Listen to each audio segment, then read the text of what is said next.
But then you look at it, it hit, I think, 69,000 this year is the high Bitcoin hit. Do you think it's possible? You mentioned gold. Do you think it's possible it reaches very high numbers, like 1 million that some people talk about?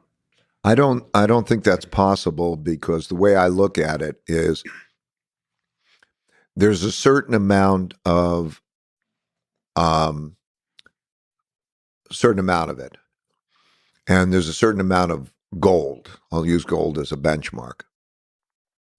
The amount of it is worth about $1 trillion. Total crypto is about 2.2 trillion. But let's say Bitcoin, it's $1 trillion. If you take the amount of money that is in gold that is not used for jewelry purposes and not used by central banks, and I assume Bitcoin won't be used for jewelry purposes or central bank purposes, that amount in gold is about $5 trillion. So right now, if you were to have a portfolio that has gold and crypto, gold and Bitcoin, it's worth about 20% of the value of gold. Do I think it's going to be worth more than gold in terms of that mix?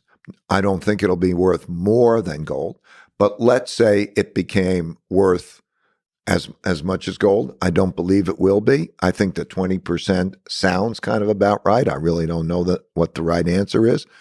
And then there's the question of what is all of that pool of money that, let's say, gold and gold equivalents relative to everything else. Does it go from, let's call it 6, 7, 8 trillion to 16 trillion? Maybe it could double. It depends what it is in the world environment.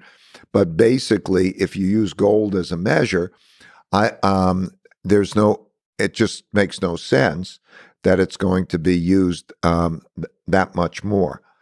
Am I sure about that? I'm not sure about anything. But logically, it seems to me that there's a limitation on its price in relationship to other things that are like it.